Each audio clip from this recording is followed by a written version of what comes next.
नमस्कार, मैं हूं पुष्पेंद्र चौधरी और आप देख रहे हैं आर्य न्यूज। देश में लोकसभा चुनाव के 3 चरणों का मतदान खत्म हो चुका है। अब सभी पार्टियां चौथे चरण को लेकर पूरे दमखम के साथ तैयारियों में जुट गई हैं। पहले चरण में 102, दूसरे चरण में 88 और तीसरे चरण में कुल 93 लोकसभा सीटों पर मतदान हो चुका है। कुल मिलाकर अब तक देश की 283 लोकसभा सीटों पर मतदान संपन्न हो चुका है। अब बाकी 4 चरणों में कुल 260 सीटों पर मतदान होना बाकी है। अगर हम उत्तर प्रदेश की बात करें तो 2019 में चौथे चरण में बीजेपी ने क्लीन स्वीप किया था। अब बीजेपी दोबारा वही प्रदर्शन दोहराना चाहेगी, लेकिन इस बार इम्तिहान थोड़ा सख्त है। 13 में से तो 10 पर बीजेपी जीत की हैट्रिक लगाने की तैयारी में है। ऐसे में चौथा चरण बीजेपी के लिए इज्जत का सवाल बन गया है। वहीं विपक्ष बीजेपी के विजय रथ को रोकने की कोशिशों में जुटा हुआ है। चौथे चरण में 10 राज्यों की 96 सीटों पर वोट डाले जाएंगे। इस चरण में उत्तर प्रदेश की 13 सीटों पर उम्मीदवारों की किस्मत का फैसला होगा।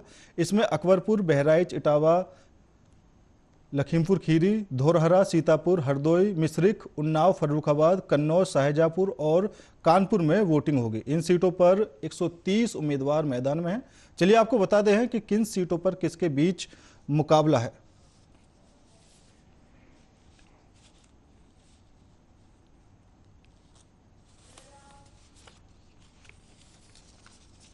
तो अकबरपुर में चौथे चरण में मतदान होना है। यहां से बीजेपी ने मौजूदा सांसद देवेंद्र सिंह भोले को उम्मीदवार बनाया है, तो वहीं उनके पास जीत की हैट्रिक बनाने का इस बार मौका है। पहले 2 बार लोकसभा चुनाव वो जीत चुके हैं। तो वहीं समाजवादी पार्टी ने पूर्व सांसद राजराम पाल को मैदान में उतारा है। वहीं बहुजन समाज पार्टी ने राजेश द्विवेदी को उम्मीदवार बनाया है। हम बहराइच की बात करें तो बहराइच लोकसभा सीट से बीजेपी ने इस बार अपना उम्मीदवार बदल दिया है। बीजेपी ने अरविंद गौड़ को मैदान में उतारा है। यहां से इस सीट पर समाजवादी पार्टी ने रमेश गौतम को अपना उम्मीदवार बनाया है। आप ग्राफिक्स के जरिए देख सकते हैं कहां पर किस पार्टी ने किस उम्मीदवार को मैदान में उतारा है।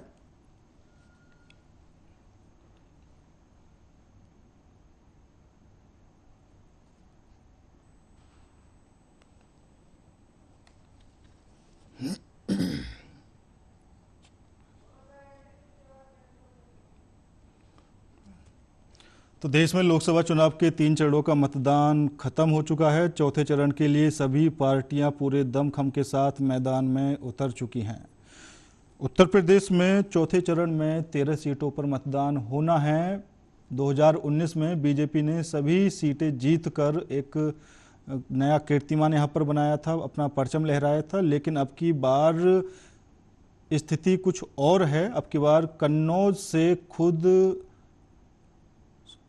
सपा सुप्रीमो अखिलेश यादव मैदान में हैं। तो कहीं ना कहीं अब की बार इस सीट पर कांटे की टक्कर देखी जा रही है।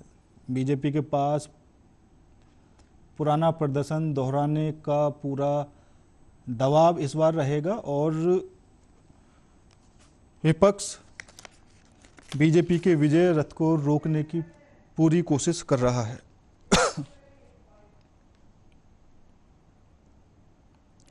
तो इसी पूरे मुद्दे पर चर्चा करने के लिए हमारे साथ भारतीय जनता पार्टी से अनुज गुप्ता जी जुड़ चुके हैं। सर, आपका बहुत बहुत स्वागत है। तो वहीं समाजवादी पार्टी से आसिफ खान साहब हमारे साथ जुड़ चुके हैं। सर, आपका भी बहुत बहुत स्वागत है। अनुज जी, अगर हम 2019 की बात करें इस चरण को लेकर, तो पिछली बार बीजेपी ने 13 सीटों में से 13 सीटें जीतकर क्लीन स्वीप किया था। लेकिन अब की बार तस्वीरें बदल चुकी हैं, स्थिति कुछ और है। तो कितनी टक्कर अब की बार आप इस चरण में गठबंधन को दे पाएंगे? देखिए, स्थिति वाकई में कुछ और है। पहले से स्थिति और मजबूत हुई है भारतीय जनता पार्टी की जी। ये गठबंधन आपको बताने में सक्षम है कि गठबंधन क्यों किया गया है। क्योंकि उन्हें डर है कि भाजपा पहली बार से और ज्यादा वोटों से इस बार जीतेगी, इसलिए कांग्रेस और सपा ने गठबंधन किया है। लेकिन इसका कुछ भी खासा असर आपको दिखाई नहीं देगा। 2019 के मुकाबले हमारी वोट परसेंटेज भी बढ़ेगी। और आप देखिए चुनाव नतीजे जो हमारे पिछले चरण में थे, इस चरण में 13 में से 13 सीट भाजपा के खाते में जाती दिख रही हैं। जी। आसिफ खान साहब, पिछली बार कन्नौज से डिंपल यादव सुब्रत पाठक से हार गई थी, तो अब की बार खुद अखिलेश यादव उस सीट पर मैदान में हैं। देखिए, मैं ये बताना चाहूंगा पुष्पेंद्र जी, पहले तो मैं आपके चैनल को बहुत बहुत धन्यवाद दूंगा कि मेरी बात, अपनी बात रखने का मुझे मौका दिया गया है। और समाजवादी पार्टी कल शाहजहांपुर में ही थे हमारे राष्ट्रीय अध्यक्ष अखिलेश यादव जी। तो आप देखिए, इतनी भीड़, अपार भीड़ आ रही है, अपार प्यार आ रहा है इंडिया गठबंधन के लिए, क्योंकि पहले की परिस्थिति और थी, लेकिन अब इस समय जो है वो इंडिया गठबंधन बड़ी मजबूती के साथ आ रहा हो। और ये बीजेपी के लोग जो है, ये मैं देखता हूं कि अच्छा झूठ बोल लेते हैं, क्योंकि झूठ बोलने में इन्हें महारत हासिल है। और मैं ये एक बात, हाँ, ये जितने भी गठबंधन की जो सीटें आज समाजवादी पार्टी लड़ रही है, कांग्रेस लड़ रही है, तो इसमें दमदार, मैं समझता हूं कि दमदार एक रिजल्ट आएगा और इंडिया गठबंधन आगे जाएगी। तो अब की बार कितनी सीटें आने की उम्मीद है आपको उत्तर प्रदेश के अंदर? ज्यादा से ज्यादा सीटें समाजवादी पार्टी और इंडिया गठबंधन की आएंगी। कल मैं कह रहा हूं कि शाहजहांपुर में ही समाजवादी पार्टी के ही राष्ट्रीय अध्यक्ष अखिलेश यादव जी थे और तमाम भीड़, मतलब बहुत ज्यादा भीड़ थी कि माहौल एकदम समाजवादी पार्टी और इंडिया गठबंधन के पक्ष में है। तो संविधान को बचाने की लड़ाई है, बेरोजगारी मुद्दा है और महंगाई मुद्दा है। और आप ये सोचिए कि आज ये जो पेपर लीक हो रहा है, बेरोजगार इतना ही चरम सीमा पर है कि बेरोजगारी जो है, अब ये जितने भी युवा है वो समाजवादी पार्टी और इंडिया गठबंधन को वोट देने के लिए बिल्कुल तैयार है। आसिफ जी, पिछली बार अरुण सागर करीब 2.5 लाख वोटों से शाहजहांपुर की सीट पर जीते थे और जी। अब की बार फिर बीजेपी ने उनको अपना उम्मीदवार बनाया है। तो आपको कितना लगता है कि आपकी जो ज्योत्सना गौड़ हैं वो मुकाबले में कितनी टक्कर दे पाएंगे उनको? देखिए, मैं फिर कह रहा हूं कि समाजवादी पार्टी के कल ही राष्ट्रीय अध्यक्ष शाहजहांपुर का दौरा था उनका, और उन्होंने खुद युवाओं से कहा कि पेपर लीक होता है, सरकार में नहीं होता। तो युवा इतना चढ़-बढ़ के बोल रहे थे कि यहाँ पे तो बेरोजगारी इतना बड़ा मुद्दा है। और मैं समझता हूं कि 5 कोई ऐसे काम नहीं है जो अरुण सागर जी अपने क्षेत्र के गिना दें, जो उन्होंने विकास कार्य किए हों, सिर्फ 5 बता दें। और इसीलिए मैं कह रहा हूं कि इंडिया गठबंधन जो है वो आगे बढ़ रहा है और आगे बढ़ के देखिएगा आप, एक अच्छा प्रदर्शन करेगा इंडिया गठबंधन। समाजवादी पार्टी की जो हमारी जो कैंडिडेट है वो भी विजय होंगी यहाँ शाहजहांपुर से। चलिए ठीक है। अनुज गुप्ता जी, ये तो शाहजहांपुर वाली सीट पर भी सपा को आगे कर रहे हैं। अरे आसिफ जी का बहुत बहुत स्वागत, हमारे अच्छे मित्र हैं आसिफ जी।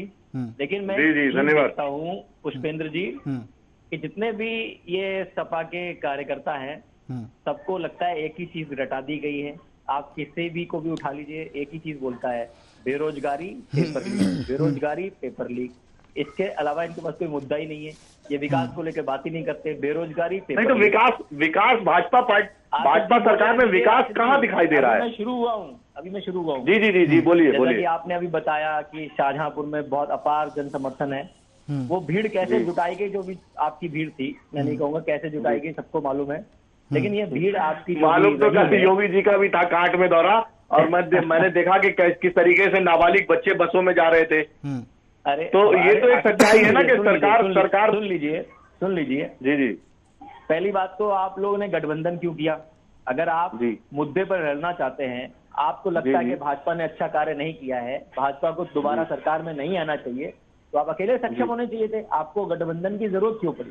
गठबंधन की जरूरत पड़ी क्योंकि आपको पहले से अनुमान है कि भाजपा पहले से ज्यादा ताकतवर होकर आएगी, पहले से ज्यादा वोट बैंक भाजपा को मिलेगा, पहली बात।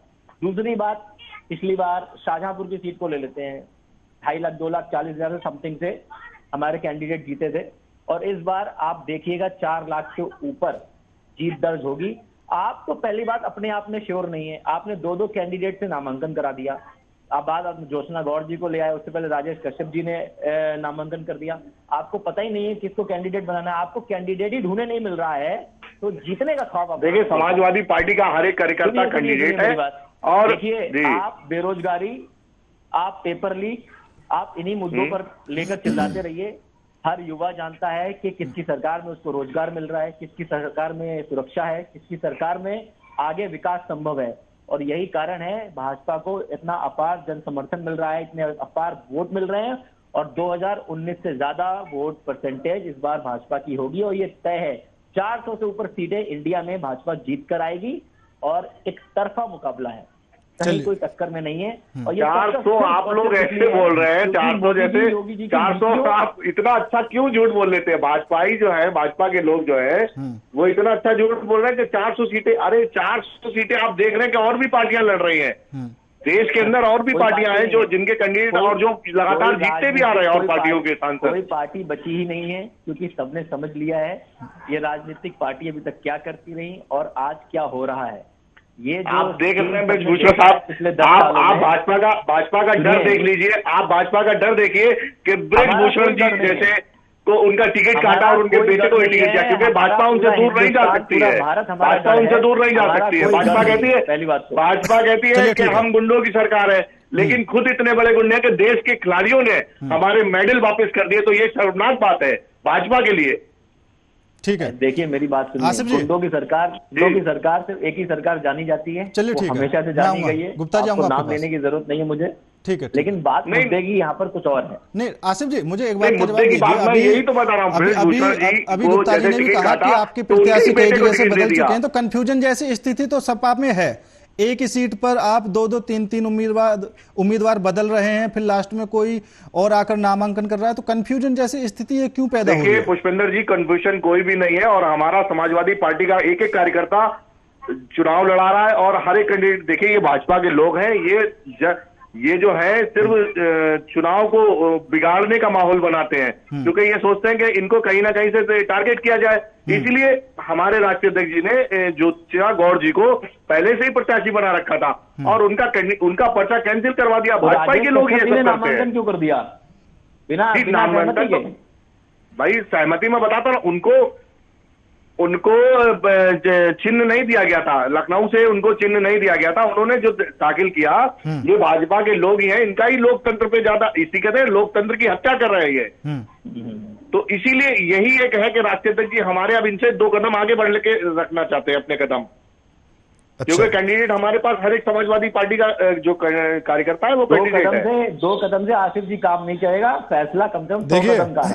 आसिफ जी 2 कदम से कुछ नहीं होगा। आसिफ जी, जी कुछ सीटें ऐसी हैं, एक तो आपने गठबंधन किया है, ये तो सभी को मालूम है, ठीक है। उधर तो राहुल गांधी जी ने सबसे सुरक्षित सीट पकड़ी है, रायबरेली। उधर अखिलेश यादव जी ने डिंपल यादव को दे दिया मैनपुरी, जो सबसे सुरक्षित है, वो वहां से सीट निकल सकती है, और खुद आगे कन्नौज पर। माननीय नेताजी, उस सीट से क्यों नहीं आपने नामांकन किया जहां पर सबसे ज्यादा खतरा था? क्या कह रहे हैं पुष्पेंद्र जी? उन्हीं सीटों पर क्यों नामांकन किया जहां पर जीत निश्चित है 99%? उस सीट पर क्यों आपने नामांकन नहीं किया जहां पर मुकाबला टक्कर वाला होता? देखिए टक्कर का भी मुकाबला है, जहां जहां समाजवादी पार्टी के कैंडिडेट लड़ रहे हैं। आप बधाइयों की बात ले लीजिए, यहाँ आदित्य यादव जी लड़ रहे हैं, पहले शिवपाल यादव जी को लिया था, लेकिन आज युवाओं की फौज ज्यादा है, युवाओं ने कहा है कि वहां पे आदित्य यादव जी को आना चाहिए। तो ये पार्टी का निर्णय रहता है, और पार्टी की कोर कमेटी पूरी बैठ के ये निर्णय लेती है किसको कहां से चुनाव लड़ना है, ये पूरा तय होता है। अच्छा आसिफ जी, गठबंधन क्यों किया गया?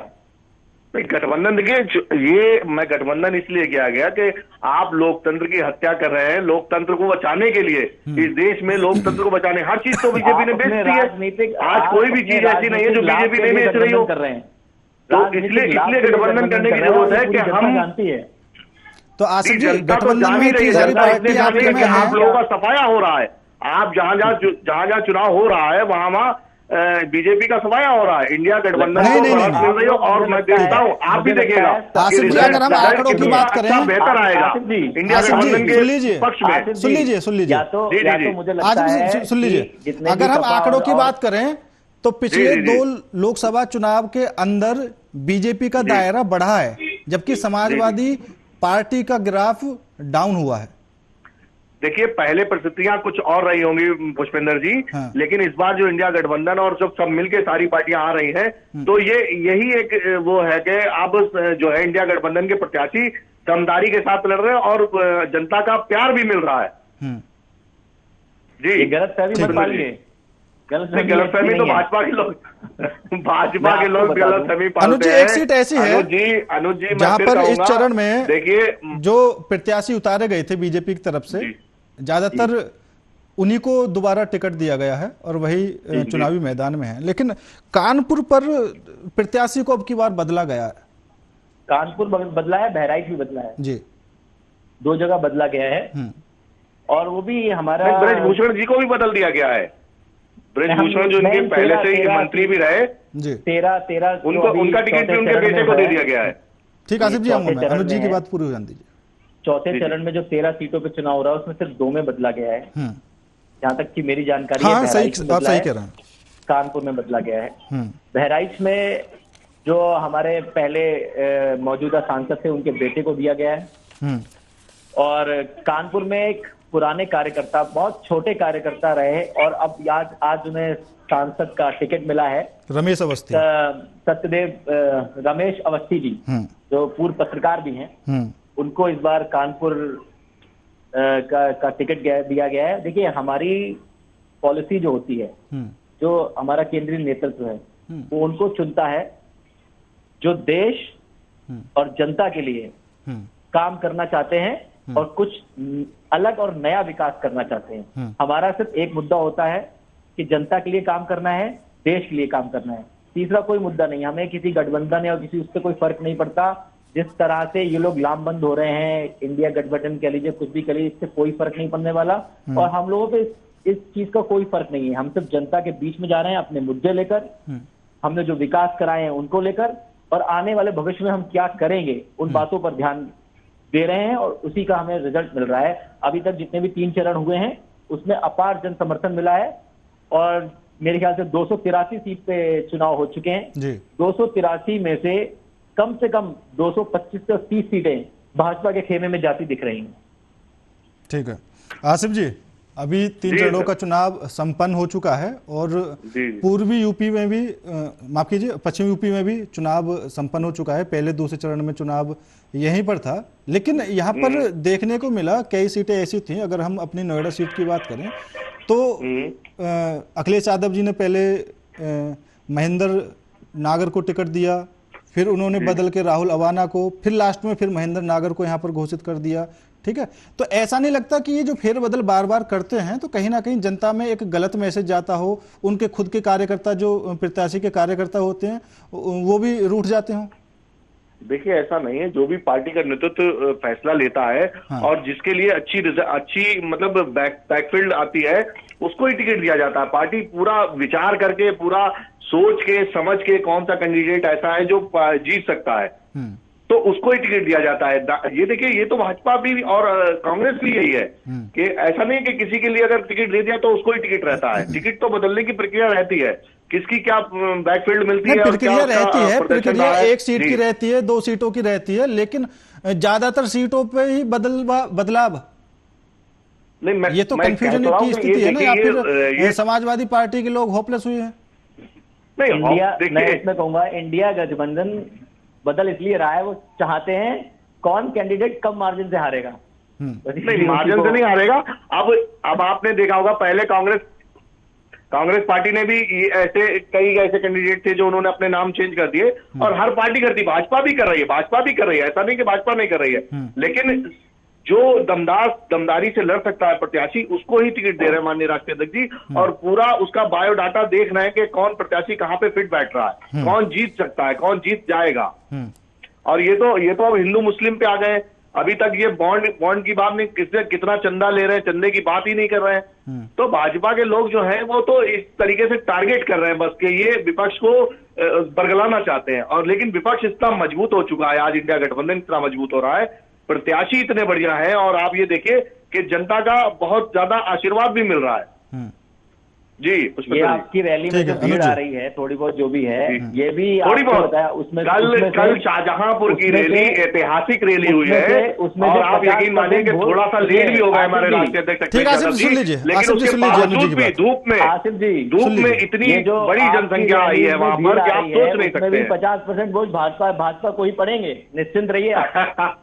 अब ये भाजपा के लोग हैं, भाजपा के लोग दिन में भी सपने देखना शुरू कर दे तो ये मैं नहीं कह सकता हूं, लेकिन जो सच्चाई है उसको आपको देखना चाहिए कि अब जो है इंडिया गठबंधन आगे बढ़ चुका है, और ये देखिएगा रिजल्ट भी इंडिया गठबंधन के पक्ष में ही आएगा। आपको 4 जून को दिख जाएगी। चलिए ठीक है, बिल्कुल ठीक है, तो इतनी भी तो पड़े ही नहीं। ठीक है आसिफ जी, पहले के मुकाबले अब की बार वोटिंग प्रतिशत काफी कम रहा है, क्या कारण हो सकता है?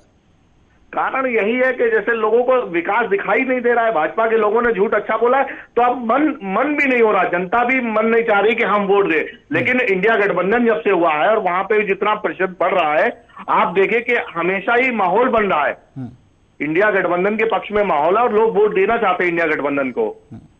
जी पुष्पेंद्र जी, लगता है आपने 2019 के आंकड़े सही से आशीष जी देखे नहीं है कि कितने मार्जिन से आपके मैंने अनुज जी सारे आंकड़े देखे हैं, और आप आंकड़े देखिएगा, आप राजनीति में कोई भी चीज स्थायी नहीं होती है, और आप देखिएगा आंकड़े क्या ये आंकड़े आपके सामने आएंगे, ना ही मैं दूर हूं ना ही आप दूर हैं। बिल्कुल बिल्कुल, 4 जून को आपको सही सामने आएगी। 4 दिन की चांदनी है, फिर अंधेरी रात है।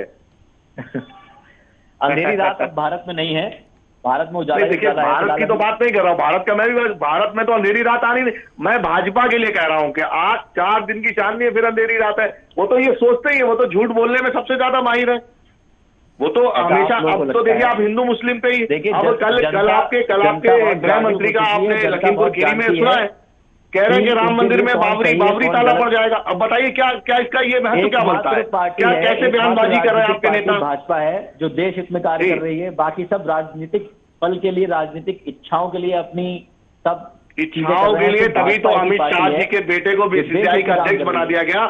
उनको एक भी बॉल फेंकनी नहीं आती है, ना ही आप।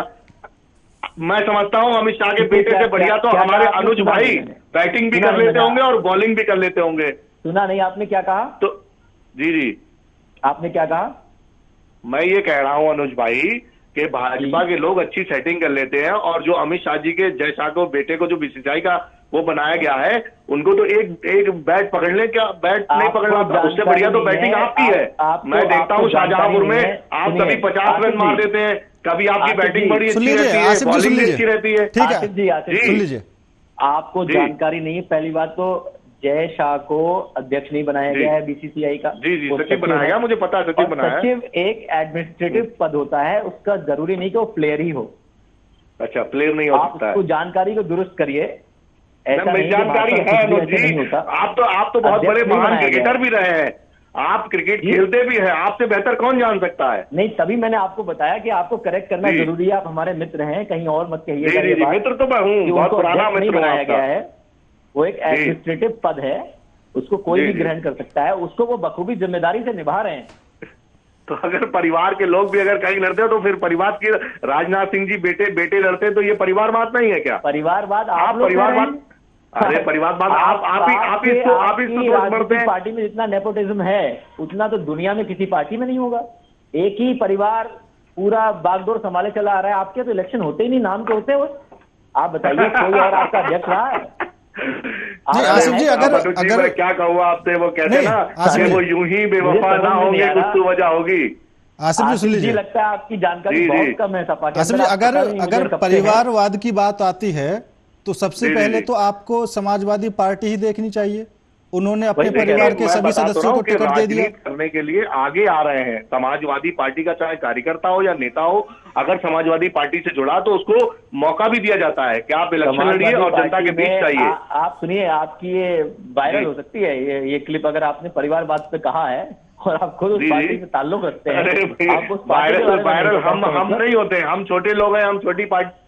आप भाजपा के लोग हैं, आप अच्छी तरीके से वायरल होते हैं। नहीं, हमें वायरल की आप जो कह रहे हैं उसकी बात कर रहा हूँ कि परिवारवाद तो सबसे ज्यादा। चलिए ठीक है, आप भाजपा पे आरोप लगा रहे हैं परिवारवाद का। ठीक है, मैं आप दोनों ही, अरे ठीक है। देखिए, आसिफ जी आपका धन्यवाद, आसिफ जी आपका धन्यवाद, अनुज जी आपका भी बहुत बहुत धन्यवाद। आप दोनों लोग हमारे साथ इस खास चर्चा में जुड़े, और फिलहाल मेरे साथ इस खास पेशकश में इतना ही। बाकी देश और दुनिया की तमाम खबरों के लिए देखते रहिए आर्य न्यूज।